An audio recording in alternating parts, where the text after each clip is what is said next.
Hey folks, Fernando doing another video for the Modern Survivalist, and in this case checking out the Acebeam E70. Full disclaimer, this is a flashlight that was sent to me for reviewing. I often get emails about, are you interested in reviewing this? My answer is usually no, I'm not. In this case though, I checked them out and I saw that they had this beautiful flashlight and I said, okay, send it my way, I'll do an honest review. As always, just full disclaimer, and believe me, it's not changing my perspective or my review in any given way, right? Just keep that in mind. Anyway, so once you bring this out, you realize it's a beautiful, beautiful piece of work. This is what caught my attention when I saw the picture online. It just seems like it has to be the most beautiful flashlight I own though. You know, this is all titanium and you see all these little details. This is a lot of work. The clip itself is like a little work of art.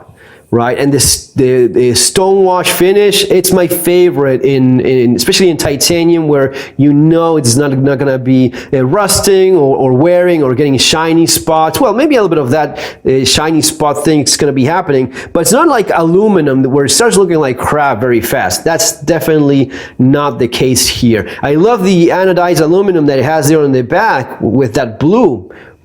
Works beautifully, and the clip here, the switch says one stainless steel switch operation. I don't know if this is stainless steel. I think it's going to be aluminum. Anyway, if it's stainless steel, so be it. But yeah, that's the first impression I got. The flashlight is definitely pointing at that quality premium market. It's a $200 flashlight, maybe one of the more expensive flashlights I own. You do get that premium quality though, and you have the 5-year warranty, and you get some of those nice components and some of that unique thing. One of those unique things is the battery. This is a 21700 battery. I was not even familiar with it at all, but it's 5100 milliampere battery, so it's a large battery, right? And it has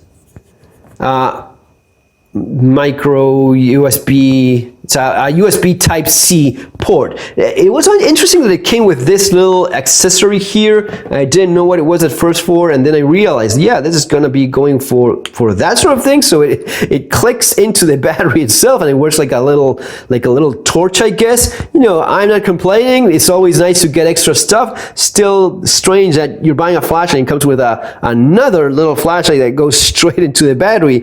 Anyway, just curious stuff, but again, quality stuff. Gold-plated contacts here,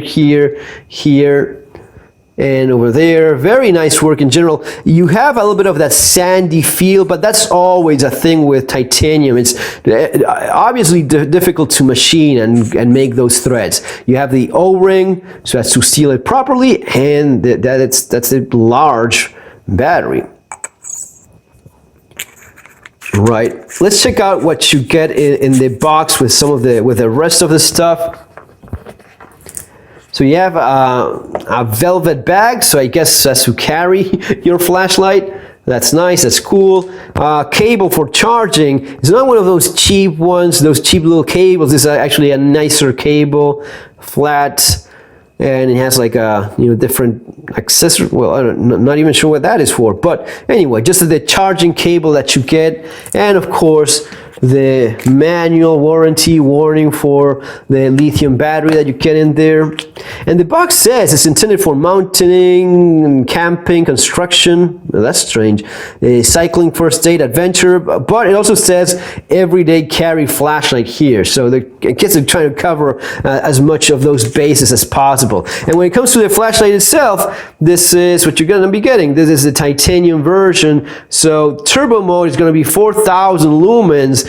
2 hours, 15 minutes, more on that later. High is going to be 1,000 lumens for 2 hours and 30 minutes. That's because the turbo mode is, in most of these models, it's the same thing. It's just too much power and the flashlight gets too hot. So after a couple minutes, it scales down to 1,000 lumens. That's why, you know, when you go into that mode, it's going to be making that change, and that's why you see almost no difference between 4,000 lumens, 1,000 lumens, 2 hours and 15 minutes, 2 hours and 30 minutes. Well, that's because of the turbo mode. The nature of the turbo mode is it usually drops down to a high instead. Medium mode 2 is going to be 650 lumens for 4 hours.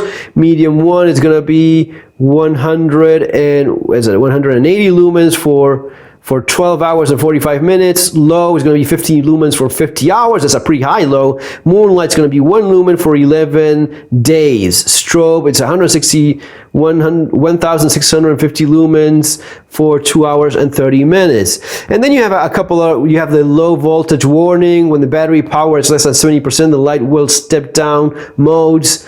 So you're going to be having a warning there in terms of the voltage automatically dropping down, and that's going to be it. So the way in which you use it, it's pretty simple. You just press it and it starts into that moonlight mode, right? Click it again, you turn it off. You double click and you go into the memory modes, and once you keep it pressed, it starts rotating between those modes. So it's going to be 1, 2, 3, 4, 1, 2, 3, 4, whatever you pick.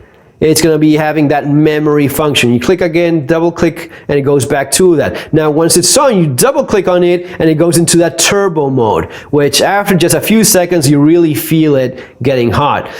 You can go straight into the strobe mode by clicking 3 times, and it goes straight into that turbo mode. Let's check it without light to see how it actually looks when it's dark. Okay, so we're going to be starting with the moonlight mode, keeping it pressed.